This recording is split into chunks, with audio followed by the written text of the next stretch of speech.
viewers and listeners, here we are in London, and a lovely part of London, and I'm here with Emma Murray, who's the CEO and founder of Meantime Communications, and I've just been advised CEO stands for Chief Entertainment Officer.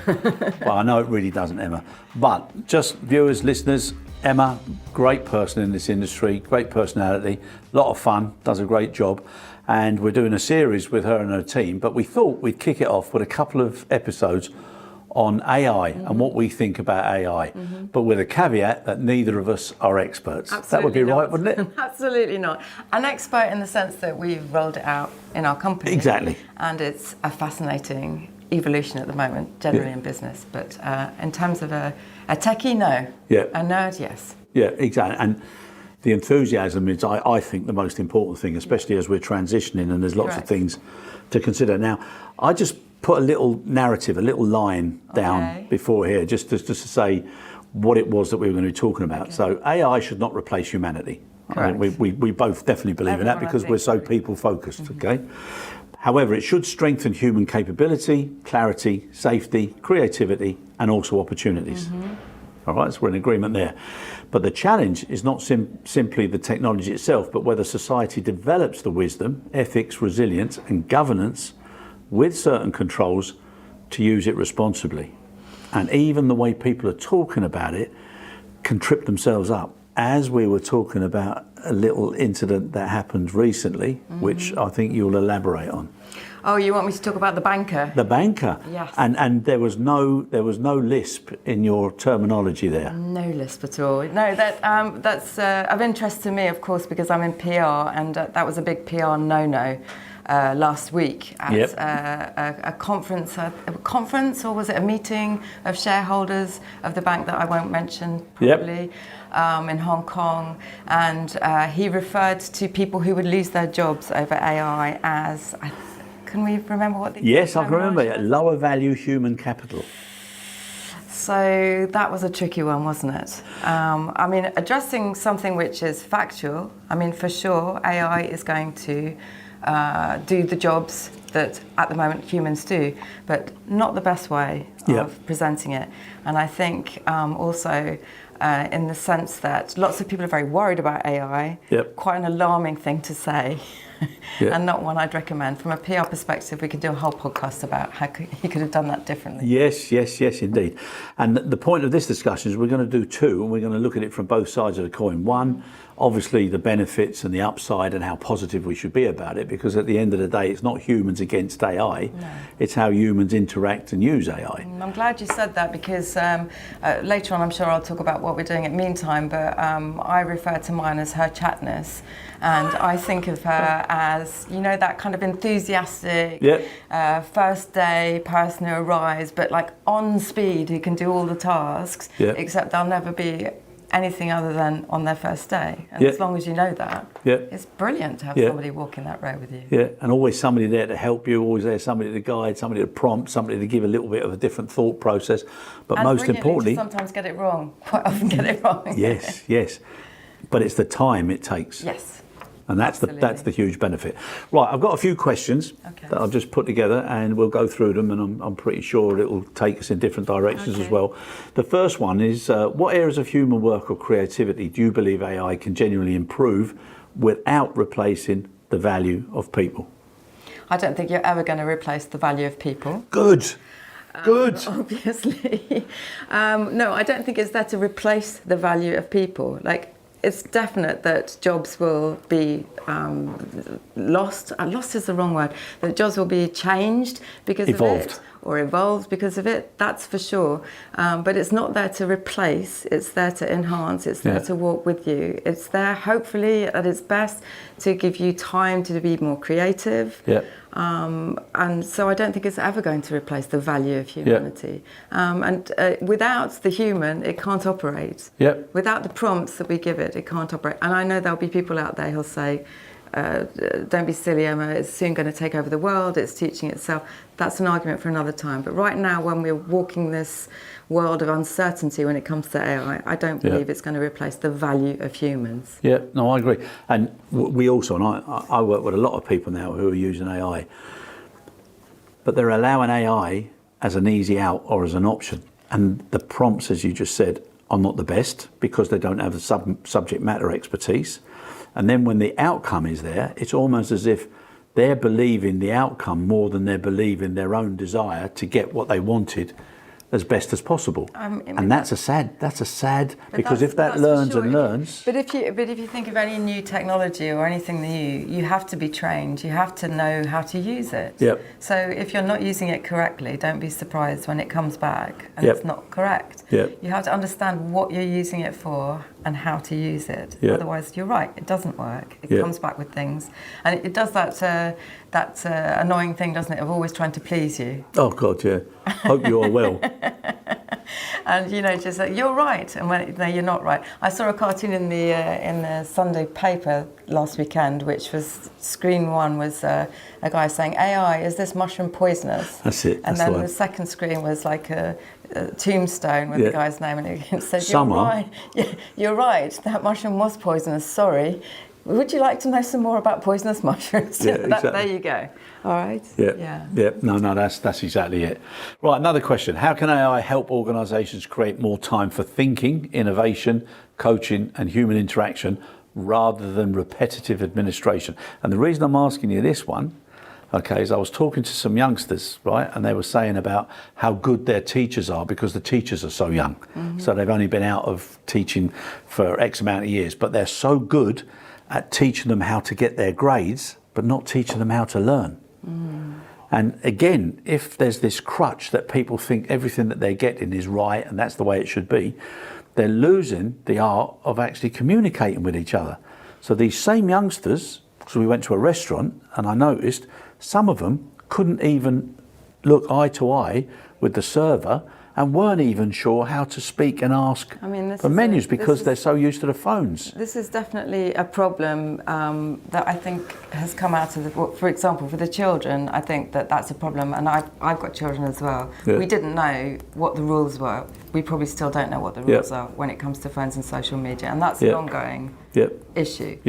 Developing those rules so that pointless telling the parents that they did it wrong when the parents didn't know how to do it. So that's something that's evolving. But when it comes to AI and creativity, I think it comes back to what we touched on earlier. It's making sure that you're using the AI in a way that you constructively for your business, for example. So not just using it for the sake of it, but for your business. So I'm going to give you the example of Meantime because it's close to my heart, and I've done a lot of work with AI over the last year.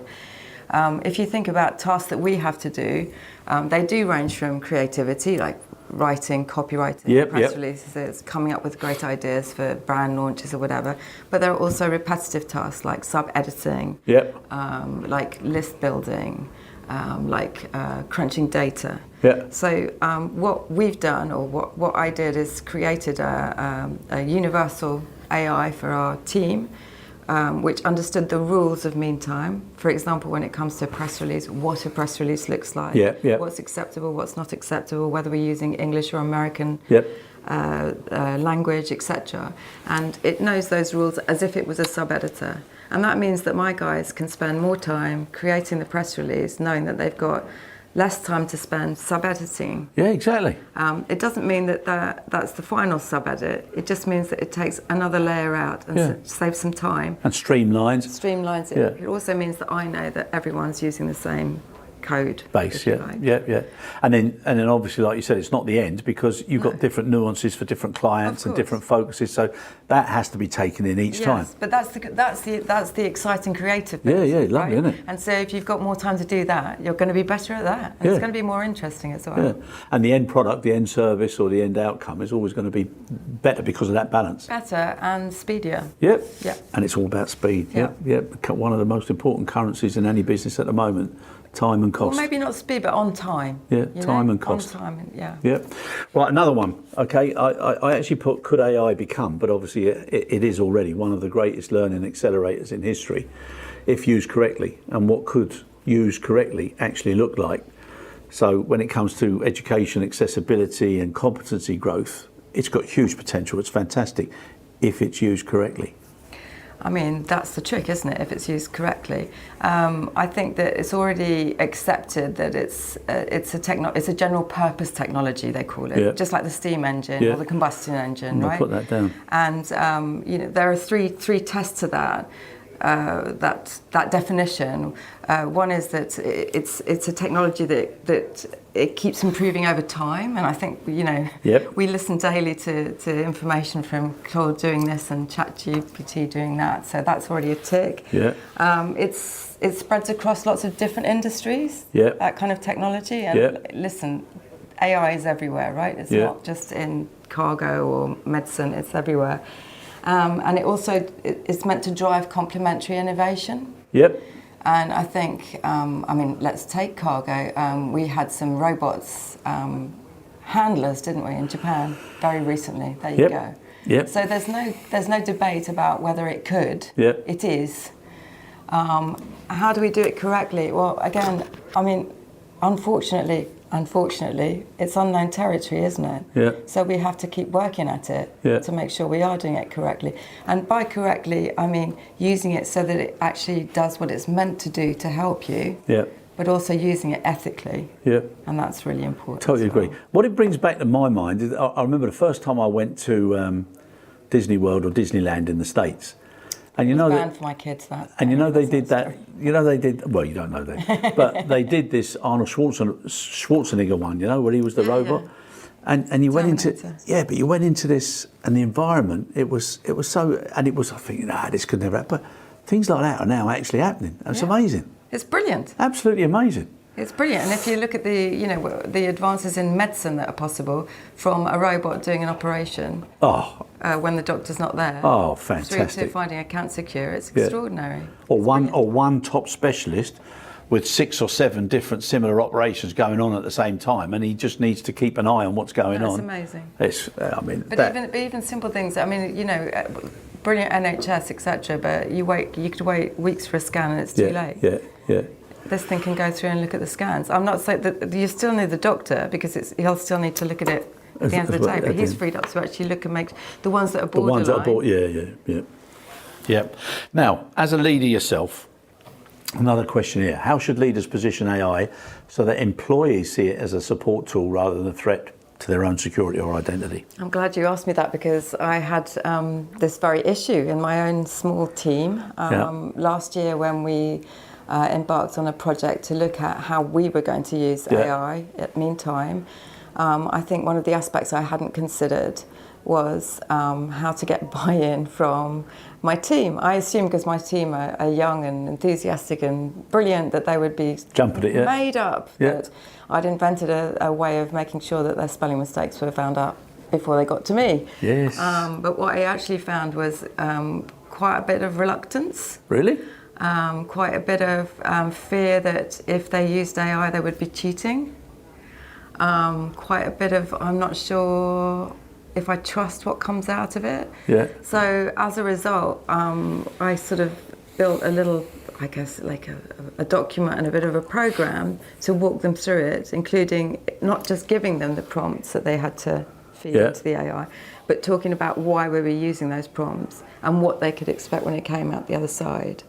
And that took a little while, and I would say it's still taken a little while for people to get used to it. Now, the flip side of that, which I kind of learned, is that it's not just a top-down thing. So it's great. Well done me for adopting AI and enforcing it across Meantime. But where it gets interesting is when they're using it on the coalface day to day, they come up with something that they didn't realise would happen, or the AI tells them, and they're able then to tell the rest of us, and we were able to feed that back into the AI. So it's literally a learning process from the bottom up. And I think that how leaders can best do that is to show by example that the AI is being used, be clear about how it's being used and why, but definitely it's not like this. We do this today and that's it. It's an organic thing, and it's actually quite empowering to the people using it. No, I think that's. I think you've hit the nail. You're surprised, aren't you? My young people were a bit. No, I'm not. I'm not. To be honest with you, I'm not surprised, because I look at. I was in a restaurant. And it's a chain, right? And it's got the same restaurant chain in Spain. And I was in the restaurant here in the UK, and literally everybody in that particular section of the restaurant that was on the table, they were all looking at their phones. No one was talking. Seriously, nobody was talking. I'm in the exact same restaurant chain in Spain, right on the coast, there was no phones. So what makes one society, and I was talking about it, I was saying, is it because you've got so much more outside activity with the beaches? Outside's got something to do with it. No, but do you know what I mean? Because you see all the kids and all these youngsters on the beach and they're surfing and they're interacting and meeting, and then you've got another one where everybody is just so in their houses, in their... I don't know what it is. I don't know, but I have faith that that's on the turn, because I know there's a big move at the moment for young people to not take their phones out to restaurants. I can't, please and God. I think that would change. Yeah. I think that would change. Yeah, no, that's fantastic. Right, last question. Okay, so how can AI help improve well-being, safety and mental load reduction in high-pressure industries or high-pressure environments? And how is it being used to evaluate why are certain people being in such high-pressure environments when, if you used it correctly, you could probably spread the load? And the reason I'm saying that is because I look at lots of physical operations, and when things go wrong, you actually rely on certain individuals, not all individuals, but certain individuals, because you know they can do it, you know they're good, they're positive thinking, they're good behaviour, etc. And you look at others who've always got problems or they're down, etc. It's not fair on the ones that are taking all that load. Mm-hmm. And you've also then got people who fear having that direct conversation with individuals, because they suddenly overreact and say, you're stressing me out, you're making me feel this, I don't like the way you're talking to me. I think in school now they should be taught resilience and just some basic principles of life. For sure, yeah. And I think if they don't start to change and help people adapt, there's going to be so many youngsters. I mean, mind you, mine went to the local South London comp, so they've got plenty of that automatically. But I think that it goes back to what we're saying, or what I said earlier, that AI is there to help you, to support you. It's your helper. Yeah. So if it's used correctly, for example, to take some load off a manager who's managing a big project, take the grunt out of those bits so the manager can focus maybe on the people who are delivering the project better, or spot something where it goes wrong. That's the sort of area where it can help. I don't think it would just be like a robot at the door you could go and have a shout at, or maybe that would be a good idea, I don't know. But well, that's a thought, isn't it? Yeah, maybe that would be a good idea. But it's just thinking about it not as the be-all and end-all, but thinking about it as definitely something that can help you along your way, to get you some time or some mental space to maybe, like I'm saying, to maybe spot something before it goes wrong, to maybe spot someone who needs a bit of help, to maybe feel less pressured when somebody does come to you. It can definitely do all of those things. It probably shouldn't be relied on to come up with the answer versus the person who's been there for whatever. I agree. But sometimes it's all just about clarity to start with. Definitely about then clarity, competence, then you can look at compliance, and then eventually control. Yes. And if people understand what their critical roles are, it makes it easier. For sure. Emma, always a pleasure. We're going to do the flip side of the coin. Not what's negative about AI, but certain challenges. We don't do negative, do we? We don't. No. Take that right out of it. That's one. And we didn't need AI to tell us to take that out, did we?